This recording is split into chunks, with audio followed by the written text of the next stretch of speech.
Hello दोस्तों, तो स्वागत है आपका हमारे यूट्यूब चैनल एंजॉय एक्सप्लेन में। और यह है नागराज की क्लासिकल नागराज सीरीज की कॉमिक्स खूनी यात्रा। तो चलिए इस कॉमिक को शुरू करते हैं।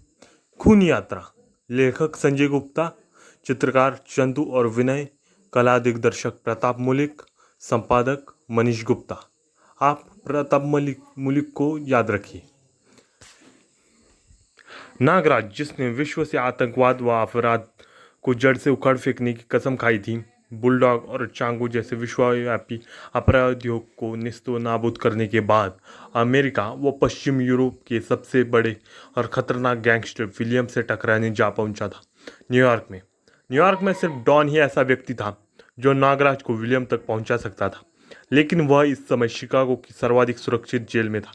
नागराज डॉन को जेल से आज़ाद कराने के लिए शिकागो पहुंचता है। राह में उसकी मुलाकात होती है फ्लोरिडा से, एक ऐसी साथी के रूप में जिसकी मंजिल भी डॉन तक पहुंचना थी। फ्लोरिडा डॉन के खून की प्यासी थी, क्योंकि उसने उसे अनाथ कर दिया था। नागराज फ्लोरिडा को बाहर छोड़कर जेल में प्रविष्ट होता है। फ्लोरिडा को डॉन की मौत चाहिए थी और नागराज को उसका जीवन। जैसे ही नागराज डॉन को लेकर बाहर आए, फ्लोरिडा ने डॉन पर अंधाधुंध गोलियां चला दी। यहाँ तक आपने पढ़ा खूनी खोज में। अब आगे पढ़े। Don, you rascal, you brute, मरने के लिए तैयार हो जा। नहीं फ्लोरिडा, गोली मत चलाना। नहीं नहीं। लेकिन फिर भी फ्लोरिडा गोलियां चला लेती, लेकिन इससे पहले कि एक भी गोली डॉन को स्पर्श कर पाती, नागराज ने डॉन पर छलांग लगा दी और उसे लेता हुआ जीप के पीछे लुढ़क गया। चट्टान से उतरकर फ्लोरिडा जीप के पास आ गई। नागराज, इसकी इस कुत्ते को मेरे हवाले कर दो। यह मेरे पिता का हत्यारा है। इस टेन गन की गोलियां भी शायद आज इसके सीने में इतनी आग भरने के लिए काफ़ी कम पड़ेंगी, जिसने 2 साल से मेरे सीने में धड़क रही। जिसके बाद नागराज अपने सर्प सैनिक को बेचकर, यानी कि अपनी सांप को फेंक कर फ्लोरिडा के हाथ से गन, यानी कि स्टेन गन को गिरा देता है। स्टेन गन अब नागराज के हाथ में थी। डॉन, बाहर निकल आओ, अब कोई खतरा नहीं। फ्लोरिडा, तुम अवश्य ही किसी गलतफहमी का शिकार हो। मैंने आज तक किसी की हत्या नहीं की। मुझे तो इन इंसानी खून को पानी की तरह बहाने वाले दरिंदों से सख्त नफरत है। मुझे बताओ, तुम्हारे पिता कौन थे? मैं तुम्हारी गलतफहमी अभी दूर कर देता हूँ। अचानक फ्लोरिडा ने तीर डॉन पर झपट पड़ी। नहीं कुत्ते, तूने ही मेरे डैडी को मारा था। तूने ही वह खूनी पैकेट मेरे डैडी मेयर फ्रैंकलिन के नाम भेजा था। मैं तुझे जिंदा नहीं छोड़ूंगी। फ्लोरिडा, मेरी बात सुनो। अचानक डॉन का झनादेदार थप्पड़ फ्लोरिडा के गाल पर पड़ा। फ्लोरिडा फूट फूट कर रोने लगी। फ्लोरिडा, खुद को संभालो। मैंने मेयर फ्रैंकलिन का खून नहीं किया। यह काम विलियम का है। विलियम? मैं तुम्हें सब कुछ बताऊंगा फ्लोरिडा, लेकिन फिलहाल यहाँ से किसको? अंदर जेलर की जीप गायब होने की खबर फैल चुकी होगी। तीनों कार द्वारा शहर की तरफ बढ़ गए और कुछ ही देर के सफ़र के बाद वो तीनों फ्लोरिडा के बंगले पर पहुंच चुके थे। फ्लोरिडा, मैंने तुम्हारे डैडी को विलियम की मौत का तोहफा भेजा था। मुझे नहीं मालूम था कि वही तोहफा मेयर साहब की मौत का पैगाम बन जाएगा। आज से 4 वर्ष पहले की बात है। आज की तरह उस समय भी न्यूयॉर्क व शिकागो के अंडरवर्ल्ड में विलियम सबसे बड़ी हस्ती थी। वह न्यूयॉर्क का सबसे बड़ा स्मगलर था। न्यूयॉर्क व शिकागो का कोई भी छोटा बड़ा स्मगलर विलियम के आगे सर उठाने की हिम्मत नहीं रखता था। उन्हें विलियम को हर डील का कमीशन देना पड़ता था। आज हमारे पास अफीम का $2 करोड़ का कंसाइनमेंट आया था, जिसके प्रॉफिट के 50% $30 लाख विलियम साहब के लिए, या $5 लाख ब्राउन शुगर के प्रॉफिट के। विलियम से गद्दारी करने वाले का धंधा पानी अगले दिन से ही बंद हो जाता था। सिर्फ मैं ही ऐसा स्मगलर था जिसने कभी विलियम से हार न मानी थी। मैंने उसे कभी किसी डील का कमीशन नहीं दिया था, फिर भी वह मुझे कोई नुकसान पहुंचाने में सफल न हो सका। लेकिन एक दिन, बॉस, विलियम की रिपोर्ट पर पुलिस ने हमारा माल से लादा ट्रक पकड़ लिया। क्या? डॉन का माल पकड़वा दिया विलियम ने? विलियम का साइमन सिटी वाला गोडाउन ब्लास्ट कर दो। उसके बाद न्यूयॉर्क व शिकागो में अक्सर मेरे व विलियम के गैंग्स की छोटी मोटी मुठभेड़ें होने लगी। अब जराइम पेशा लोगों ने विलियम से डरना छोड़ दिया था। वे खुली जबान से मुझको विलियम का बाप कहने लगे थे। टॉम, खड़े हो जाओ, यह जगह डॉन के आदमी के लिए सुरक्षित है, यानी कि आरक्षित है। और चिंगारी सुलग उठी। क्या बकता है? जानता नहीं विलियम के आदमियों से बदतमीजी का मतलब मौत है। उसने मैनेजर को हवा में उछाल दिया। लेकिन तभी बार में डॉन के साथी प्रविष्ट हुए। टैंगो, तुम काउंटर पर जाओ, इन्हें हम तमीज सिखा दें। इसके साथ ही सबके हाथों में हथियार चमक उठे। जैक्सन, भाग जाओ यहाँ से, विलियम से टकरा कर मौत ही मिलेगी। लेकिन टॉम के शब्द अर्थहीन साबित हुए। मौत से हमने लड़ना सीखा है और मौत देना तुम्हारा नहीं, ऊपर वाले का काम है। टॉम और उसके साथियों के हाथों में से रिवॉल्वर निकल गए। लेकिन तभी टॉम ने अपने पास पड़ी एक प्लेट घुमाकर जैक्सन पर दे मारी। अब देखते हैं क्या हो, तोड़ डालो सालों को। सब आपस में भिड़ गए। जैक्सन उछलकर टॉम की छाती पर चढ़ बैठा। तभी टॉम के दो साथियों ने जैक्सन को पकड़ लिया। तू मेरी छाती पर बैठा जैक, मैं तेरी छाती तोड़ दूंगा। लेकिन जैक्सन के जोरदार झटके ने टॉम को अपने ही साथी पर वार करने के लिए मजबूर कर दिया। फिर उसने दोनों को संभलने का मौका भी नहीं दिया। फिर जल्द ही सब मेरे आदमियों के काबू में थे। हमें माफ़ कर दो जैक्सन, हमें छोड़ दो। जैक्सन से बचने के लिए टॉम को केवल बार में हुए नुकसान की कीमत ही नहीं चुकानी पड़ी, बल्कि बोलो हमारा बाप डॉन, जिस पे टॉम बोल और उसके साथी बोलते हैं हमारा बाप डॉन।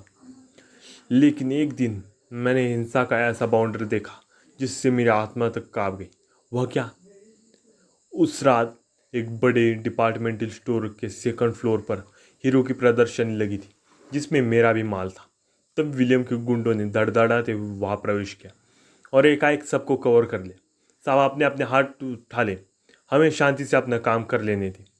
फिर सभी लूट कर उन्होंने बंदूकों के मुंह खोल दिए और फिर वहाँ पे मौजूद सारे के सारे आदमियों को मार दिया। पुलिस और मेरे आदमियों ने उनका सामना किया, लेकिन वे अत्याधुनिक हथियारों से लैस थे तथा हमें दर्शकों को भी बचाकर गोली चलानी थी। सबको मौत बांटते हुए वो वहाँ से भाग निकले। 3 मिनट की फायरिंग ने 300 लोगों की जान ले ली थी। मुझे नफरत हो गई थी हिंसा से, हथियार से और साथ ही में विलियम से। आज से हम किसी की हत्या नहीं करेंगे। मैंने विलियम के सभी ठिकानों व उसके काले कारनामों की एक वीडियो कैसेट तैयार करवाई और एक पैकेट में बंद करके अपने एक विश्वास पात्र को वो दी। लो पीटर, इसी सावधानी से मेयर फ्रैंकलिन को सौंप देना। लेकिन वह विश्वासघाती बिका हुआ निकला। उसने वह पैकेट विलियम के आदमी को बेच दिया। विलियम ने उस पैकेट को खोलकर उसे लेटर बम बना दिया और तुम्हारे घर भिजवा दिया। ये मेयर फ्रैंकलिन को दे देना। तुम्हारे पिता ने जब पैकेट पर लिखा मेरा नाम पढ़ा और उसे खोलती अपनी जान गंवा बैठे। फ्लोरिडा का मन अब डॉन की तरफ से साफ हो चुका था। विलियम अब ज़्यादा सांसें नहीं ले सकेगा डॉन, हम तुम्हारे साथ हैं फ्लोरिडा। लेकिन तुम जेल कैसे पहुंचे डॉन? मेयर फ्रैंकलिन की हत्या का दोषी मुझे ठहराया गया था। मेयर फ्रैंकलिन का हत्या डॉन लापता। पुलिस मेरी तलाश में थी। मैं अंडरग्राउंड था। तभी विलियम ने एक समझौते का प्रस्ताव लेकर एक आदमी को मेरे पास भेजा। आपको महान विलियम ने कोक्स पीक पर बुलाया। हम 2 बजे कल वहाँ पहुँच जाएंगे। अगले दिन 2 बजे जब मैं कोक्स पीक पर पहुँचा, मेरा स्वागत पुलिस ने किया था। मैं विलियम की चाल में फंस चुका था। विलियम, तूने मुझे धोखा दिया, मैं तुझे तबाह कर दूंगा विलियम। पुलिस को विलियम की तलाश थी। मेरे मुंह से उसका नाम सुनकर उनके कान खड़े हो गए। तुम विलियम के बारे में क्या जानते हो डॉन? मैं विलियम से खुद बदला लेना चाहता था, सो मैंने उन्हें कुछ न बताया। मैं कुछ नहीं जानता उसके बारे में। तुम सब जानते हो, बताओ वह कहाँ मिलेगा? विलियम का पता न बताने के कारण मेरी सज़ा बढ़ती गई। मिलार्ड, हम इसे पूछताछ के लिए रिमांड पर लेना चाहते हैं। विलियम ने जेल में ही मेरी हत्या करवाने के कई प्रयास किए। एक गार्ड ने तो मुझ पर गोली चला दी थी, लेकिन मेरा भाग्य मेरे साथ था। मेरे खाने के बर्तन ने मेरी सुरक्षा की। लेकिन उसके बाद मुझे सुरक्षा की दृष्टि से डेथ फोर्ट्रेस पहुंचा दिया गया और वहाँ से तुम्हारी मेहरबानी के कारण अब मैं विलियम से बदला लेने के लिए आज़ाद हूँ। डॉन, तुम 2 साल से जेल में हो और इस दौरान पता नहीं विलियम कहाँ से कहाँ पहुँच गया हो।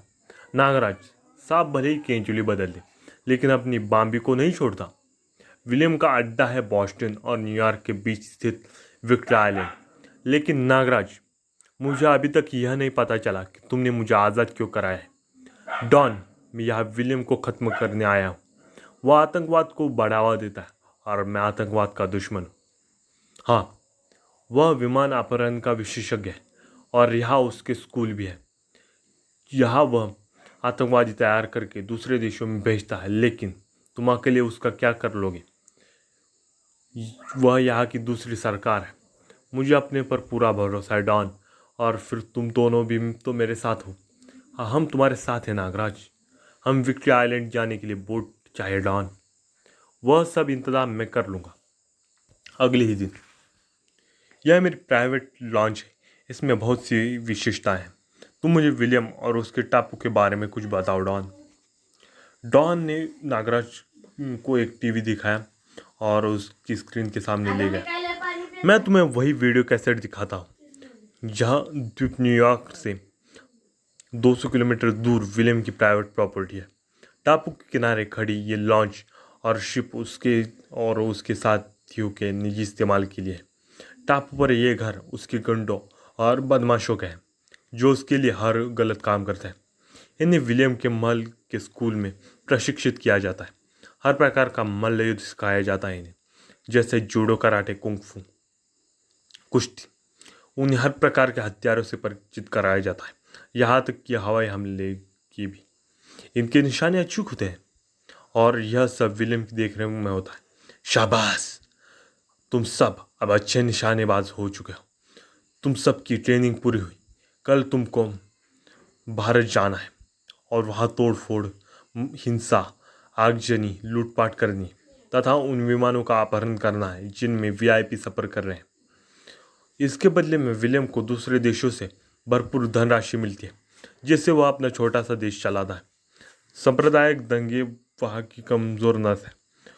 वहाँ जाओ और चारों तरफ आतंक फैला दो। हाँ हाँ हाँ, जिससे और विदेशों में भी हमारे कमांडोज की डिमांड बढ़े।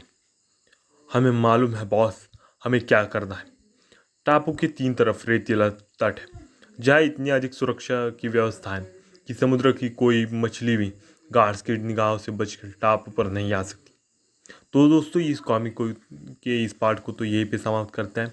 आप मिलेंगे इसी कॉमिक्स के दूसरे पार्ट में, यानी कि इसी कॉमिक में। अगर आपको ये वीडियो पसंद आया हो, साथ ही में अगर आप ये चाहते हो कि आपको ऐसी कॉमिक्स ज़्यादा से ज़्यादा पढ़ने और सुनने को मिले, तो आप मेरे चैनल को सब्सक्राइब कीजिए, यानी कि मेरा पुराना ही घिसा पिटा डायलॉग। लाइक करो, शेयर करो, सब्सक्राइब करो। अगर आपको वीडियो पसंद आया हो तो दिल से लाइक करो और अच्छा सा दिल से कमेंट करो। Thanks for watching. जय भारत, वंदे मातरम।